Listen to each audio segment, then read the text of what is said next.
आज आप सबके लिए फिर लेकर आए हैं लाभ और हानि चैप्टर का बहुत ही महत्वपूर्ण क्वेश्चन। और ज़्यादा देर न करते हुए डायरेक्ट चलते हैं क्वेश्चन की तरफ। पहला क्वेश्चन आपके स्क्रीन पर दिखाई दे रहा है। कह रहा है, क्वेश्चन में आपसे कह रहा है कि देखिए, एक व्यापारी ग्राहक को अंकित मूल्य पर 10% की छूट देकर 20% का लाभ कमाना चाहता है। क्या कर रहा है कि 10% का छूट देकर 20% का लाभ कमाना चाहता है, तो उसे क्रय मूल्य से कितना प्रतिशत अधिक मूल्य अंकित करना चाहिए।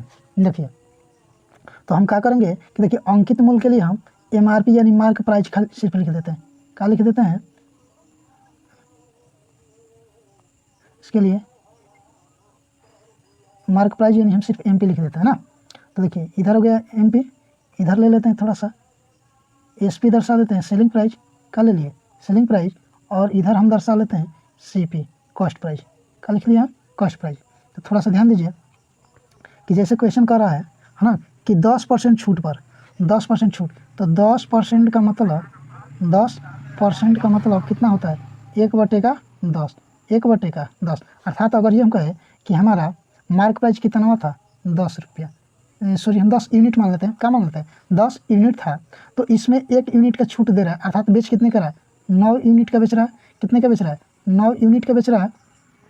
फिर इधर आपसे कह रहा है कि 20% का लाभ कमाना चाहता है, तो लाभ हमेशा CP पर होगा। तो हम लोग जानते हैं कि 20% का मतलब कितना होता है? 1/5। कितना होता है? 1/5। अर्थात CP उसकी 5 थी, CP कितना थी? 5। तो उसका प्रॉफिट कितना का हुआ? 6 का। प्रॉफिट कितना का हुआ? 6 का। तो यहाँ हम देख रहे हैं कि यहाँ अगर हम थोड़ा सा ध्यान दें SP पर, तो यहाँ SP 9 है और यहाँ SP क्या है? 6। इनको इक्वल कर देते हैं। तो इक्वल करने के लिए इधर हम 6 और 9 का एलसीएम लेंगे तो कितना हो जाएगा? 18। तो इधर 2 से गुणा कर देते हैं। तो जब इधर 2 से गुणा, तो इधर भी क्या कर लेते हैं? 2 से गुणा कर लेते हैं। अब इसमें इसको 18 करने के लिए 3 से गुणा कर दिए, तो इधर भी क्या कर लेते हैं? 3 से गुणा कर लेते हैं। तो जैसे गुणा करेंगे तो हमारा क्या जाएगा? देखिए, अगर यहाँ से हम रेशियो ले लें, है ना, तो देखिए सॉरी क्या ले लेते हैं, तो इनका गुणा करा लेंगे तो 15, ये हम हमारा 18 और ये कितना हुआ? 20। तो यहाँ से हमको CP SP और है ना MRP निकाल ले, है ना, मार्क प्राइस, तो हमको मिल जा रहा है कितना हुआ? देखिए, ये आया था हमारा 15। कितना आया था? 15। ये आया था हमारा 18 और ये कितना मिला था हमको? 20 मिला था, है ना। तो अब कह रहा है कि उसको क्रय मूल्य से कितने प्रतिशत अधिक करना चाहिए। तो देखिए, क्रय मूल्य इसका 15 है, तो ये कितना एक्स्ट्रा अधिक किया है? 5 यूनिट अधिक आ रहा है। तो यहाँ से अधिक कितना किया है? 5 यूनिट अधिक करना पड़ेगा। और किस पर? 15 पर। तो 5/15 का मतलब कि 1/3 1/3 1/3 का मतलब हम सबको पता है कि क्या होता है? 33 सही 1/3 33 सही 1/3। तो इसलिए विकल्प कौन सा सही हो जाएगा? विकल्प नंबर 2। विकल्प नंबर 2। नेक्स्ट चलते हैं अगला क्वेश्चन की तरफ। अगला क्वेश्चन आपके स्क्रीन पर दिखाई दे रहा है। कह रहा है कि एक वस्तु की निर्माण लागत 900 थी। कितना होती? 900 थी। एक व्यापारी उस पर 10% छूट देकर 25% लाभ लेना चाहता है। तो कह रहा है कि उसका अंकित मूल्य कितना होना चाहिए? अंकित मूल्य कितना होना चाहिए? तो वैसे ही यहाँ भी लिख लेते हैं कि इधर ये CP SP और MP मार्क प्राइस अंकित मूल्य ले लिया। तो आपसे कह रहा है कि देखिए, यहाँ भी आया कि 10% छूट देकर, तो 10% का मतलब कि 1/10, यानी उसका MP 10 यूनिट होगा तो 1 यूनिट का छूट दिया। तो 1 यूनिट का छूट दिया तो बेचा कितने में? 9 यूनिट में। कितना बेचा? 9 यूनिट में, है ना। कितना बेचा? 9 यूनिट में। यहाँ थोड़ा सा CP और SP का रेशियो लेते हैं। यहाँ कह रहा है कि 25% का लाभ। 25% का मतलब 1/4, यानी CP उसकी 4 थी, तो इसका SP कितना था? 5 था। यही ना वहाँ 25% का मतलब 1/4 1/4। तो CP 4 थी, तो 1 यूनिट का लाभ, तो कितना हुआ? 5 यूनिट। अब यहाँ देखिए, यहाँ SP हमको 9 यूनिट दिख रहा है और यहाँ पर 5 यूनिट है, तो इक्वल कर लेते हैं। इक्वल करने के लिए इधर हम गुणा करा लेते हैं कितना से? 5 से, और इसमें गुणा करा लेते हैं कितना से? 9 से। तो जब इधर 5 से गुणा, तो इधर भी कितना से गुणा कर लेते हैं? 5 से। और जब यहाँ हम 9 से गुणा किए, तो इधर भी कितना से गुणा करा लेते हैं? 9 से। तो यहाँ से अगर हम निकालें तो देखिए, हमारा जो CP आ जाएगा 36, कितना आ जाएगा? 36 यूनिट आ जाएगा। और जो अंकित मूल्य हमारा आ जाएगा वो कितना आ जाएगा? 50 यूनिट आ जाएगा। कितना आया? 50। तो हमको CP मिला है कितना वहाँ? CP मिला 36 यूनिट। CP मिला है 36 यूनिट। ये मिला हमको 36 यूनिट और ये मिला हमको 50 यूनिट। कितना? 50 यूनिट। लेकिन क्वेश्चन में यहाँ से थोड़ा सा ध्यान देंगे कि 36 यूनिट का ही मान हमको कितना दिया है? 900। कितना दिया है? 900। यानी ये 900 किसके बराबर हुआ? 36 यूनिट के बराबर। कितने के बराबर, 36 के बराबर। तो अगर इसको हम कटा लेते हैं, देखिए 9 से कटा लेंगे तो ये 9 चौका 36, 4 और ये इधर कितना हो जाता है 100। तो हमको निकालना है कितना होगा 50 का ना। तो इधर ये बताइए कि एक का निकालेंगे तो कितना हो जाएगा 25 यूनिट, कितना आ जाएगा, अरे 4 से कटा लेंगे 100 को तो 25 बार में कटेगा ना। और निकालना हमको कितना है 50 यूनिट का। तो 50 यूनिट के लिए इसमें कितना से गुणा कर देंगे 50 से। तो 25 5 125 और एक जीरो। तो हमारा विकल्प कौन सा सही हो जाएगा, विकल्प नंबर पहला, विकल्प पहला। नेक्स्ट चलते हैं क्वेश्चन, अगले क्वेश्चन की तरफ। अगला क्वेश्चन कह रहा है कि एक ग्राइंडर पर 36 अंकित किया है ना, यानी कितना प्रिंट किया गया है 36। कह रहा है कि 10% छूट देने के बाद विक्रेता को 8% का लाभ हुआ। तो कह रहा है कि लागत मूल्य बताना है, क्या बताना है, लागत मूल्य। तो ऐसे इसमें भी हम क्या निकाल लेते हैं, देखिए तो ये आपसे ये कहा था कि 3600, तो यानी 3600 ये था अंकित मूल्य था। अब कह रहा है कि इस पर 10% की छूट देंगे। तो 10% का छूट देंगे तो बेचेंगे कितना, 90% में। कितना बेचेंगे 90% में। और यही कह रहा है कि किसके बराबर है, लागत मूल्य का 8% लाभ, यानी सीपी का 108% के बराबर हो जाएगा। कितने के बराबर हो जाएगा, 108% के बराबर हो जाएगा, है ना।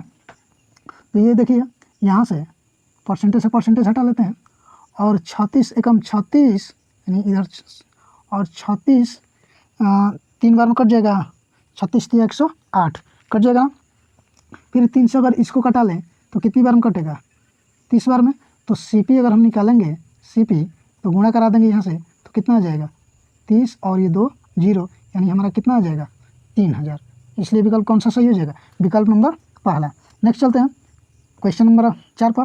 क्वेश्चन नंबर 4 कह रहा है कि एक विक्रेता अपने माल पर लागत मूल्य से 20% अधिक मूल्य अंकित करता है, लेकिन ग्राहक को 10% की छूट देता है। अब ब्लैक बोर्ड पर लागत मूल्य क्या होगा, जिसे 216 रुपये में बेचा गया हो। तो वैसे चाहे तो हम निकाल सकते हैं। देखिए कह रहा है कि 20% अधिक, तो ये होगा इसका सीपी क्या हुआ सीपी। और कह रहा है कि इस पर 20% अधिक, तो यानी इसका होगा 120%, 120%। तो 120 बटे क्या कर लेते हैं 100, 120 बटे 100। फिर इस पर 10% की छूट दिया तो बेचेगा कितने का 90% पर। तो इसका हुआ 90%, तो 90 बटे का 100, 90 बटे 100। और ये इक्वल है कितने के बराबर, किसके बराबर बेचा 216 रुपये का। किसके बराबर है 216। कटा लेते हैं, देखिए 2 जीरो से 2 जीरो यहाँ कैंसिल हुआ। और इसको कटा लेते हैं, 9 से कटा लेंगे तो 9 दूनी 18 और 9 चौका 36 और 12 से कटा लेंगे तो 2 बार में। तो सीपी यहाँ से हम निकालेंगे तो कितना हो जाएगा, 2 बार में कटा है और ये डबल जीरो, तो कितना हुआ 200। इस हिसाब से विकल्प हमारा कौन सा सही हो जाएगा, विकल्प नंबर 3, विकल्प नंबर 3। चलते हैं अगले क्वेश्चन की तरफ। अगला क्वेश्चन दिया है कि कह रहा है कि यदि प्रकाशक द्वारा पुस्तक विक्रेता को एक पुस्तक के अंकित मूल्य पर 10% कमीशन दिया जाता है, कितना 10%। फिर कह रहा है तो प्रकाशक को 20% लाभ होता है। कह रहा है कि यदि कमीशन को 15% बढ़ा दिया जाए तो कितने प्रतिशत का लाभ होगा, ये आपको क्या करना है, निकालना है। तो यहाँ भी हम बना लेते हैं कि इधर हुआ मार्क प्राइस, इधर एसपी और इधर का लिख लेते हैं सीपी। तो कह रहा है कि 10% कमीशन, यानी अगर ये हम मानते हैं कि अगर एमपी उसका 10 यूनिट था, कितना यूनिट 10 यूनिट, तो 10% का निकाल लिया भैया कि 1/10।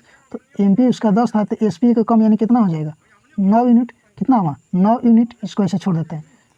और कह रहा है कि प्रकाशक को 20% लाभ होता है, 20%।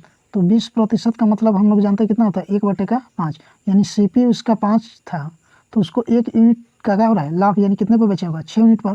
तो यहाँ ध्यान दीजिए कि हमको यहाँ जो मिला है ना कि अभी यहाँ एसपी 9 यूनिट मिला, यहाँ 6 यूनिट मिला है। तो दोनों को इक्वल कर लेते हैं। तो इक्वल करने के लिए इधर हम कितना से गुणा किए 2 से, और इधर कितना से गुणा किए 3 से। तो ये 18, ये भी 18 हो जाएगा। जब इधर 2 से गुणा किए तो इधर भी क्या करते हैं 2 से गुणा किए, 2 से गुणा किया। आज जब इधर 3 से गुणा किए तो इधर भी क्या करते हैं 3 से गुणा कर लेते हैं। तो जैसे गुणा कर लेंगे तो ये हमारा आएगा कि 15, ये 18 और ये कितना आ जाएगा 20। 15 18 20 यहाँ से हम निकाल लिए हैं कि हमको निकला है, क्या निकला है कि ये आया था 15, ये आया है 18 और ये कितना आया 20। अब कह रहा है कि यदि कमीशन को 15% बढ़ाया जाए, है ना।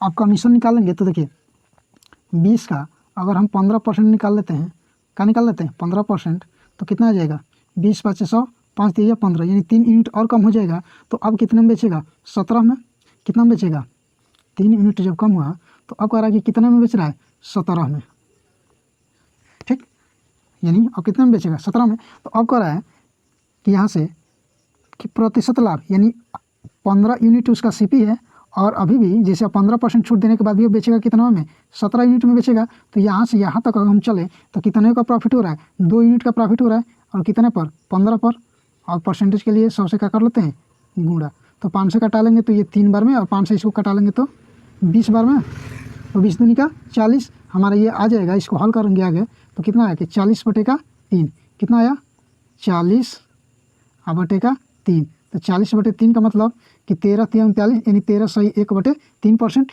यानी ऑप्शन नंबर हमारा कौन सा सही हो जाएगा, ऑप्शन नंबर 2। आज का आखिरी और लास्ट क्वेश्चन, और इस चैप्टर का भी ये लास्ट पार्ट है ना। इस पार्ट में लगभग हम जितना भी इस चैप्टर से क्वेश्चन बनते हैं जिस टाइप का, उतना क्वेश्चन हम ले लिए हैं। देखिए कह रहा है, और क्षमा चाहते हैं थोड़ा सा साउंड गाड़ियों की आ जा रही है, इसके लिए क्षमा करिएगा दोस्त। देखिए एक पुस्तक के अंकित मूल्य पर 20% छूट देने के बाद एक दुकानदार को 15% का लाभ होता है ना। तो कह रहा है कि क्रय मूल्य और अंकित मूल्य का अनुपात बताइए। तो देखिए कह रहा है कि अंकित मूल्य का 20% छूट देने के बाद, तो देखिए यानी ये मार्क प्राइस हुआ, मार्क प्राइस, और कह रहा है कि इस पर 20% का छूट देगा तो बेचेगा कितना पर, इसका 80% पर बेचेगा, 80% पर बेचेगा ना। और ये कह रहा है कि ये किसके बराबर है, 15% का लाभ हो रहा है, अर्थात सीपी क्या 115% के बराबर हो जाएगा, 115% का क्या हो जाएगा, इक्वल हो जाएगा, 115% के इक्वल हो जाएगा। तो यहाँ से परसेंटेज हटा लेंगे और इसको कटा लेते हैं। आपसे पूछा है कि क्रय मूल्य और अंकित मूल्य का, यानी आपसे पूछा है कि सीपी और ratio SP, CP ratio SP, तो सीपी चलेंगे तो हमारा कितना है 115 नहीं कर रहा है। देखिए ये बताइए कि इधर अगर ये आएगा, थोड़ा सीधा नहीं, सॉरी दोस्त, एक सेकंड, ये बताइए कि जैसे ये कह रहा है कि सीपी रेशियो एसपी, तो ये इधर आ जाएगा, तो सीपी रेशियो एसपी निकालेंगे तो हमारा कितना आ जाएगा कि 80/115। अरे भैया ये इधर आ गया, तो ये बताइए इधर आ जाएगा, इन्हीं में अनुपात मिला। तो इसको कटा लेते हैं 5 से, तो ये कटेगा 16 बार में, कितनी बार में 16 बार में, और इसको कटाएंगे तो 5 दूनी 10 और 5 × 15, यानी 16/23, जो एक ही विकल्प दिख रहा है, कौन सा, विकल्प नंबर 3, कितना आया 16/23। तो इसलिए क्वेश्चन कौन सा, इस क्वेश्चन का उत्तर कौन सा सही हुआ, क्वेश्चन नंबर 3। जिसे यहाँ से जो किए थे एक बार और समझा रहे हैं कि ये बताइए कि कह रहा है कि 20% छूट देने के बाद, तो 20% छूट दिए तो बेचा 80% पर, और कह रहा है कि एक दुकानदार को 15% का लाभ होता है, यानी ये इसके सीपी का कितना हुआ 115%। और पूछा था यहाँ से आपसे कि सीपी और मार्क प्राइस का रेशियो, तो सीपी ये इधर ले लिया और एमपी को इधर ले लेंगे, तो सीपी रेशियो एमपी चले तो कितना हुआ 80/115, कटा लिया इसको 5 से, तो ये कटा 16 बार में और ये कटा कितनी बार में 23 बार में। तो अनुपात हमारा कौन सा हुआ 16/23, इसलिए विकल्प कौन सा सही हुआ 3 नंबर। वीडियो अगर अच्छी लग रहा हो तो एक लाइक कम से कम करते जाइएगा भाई।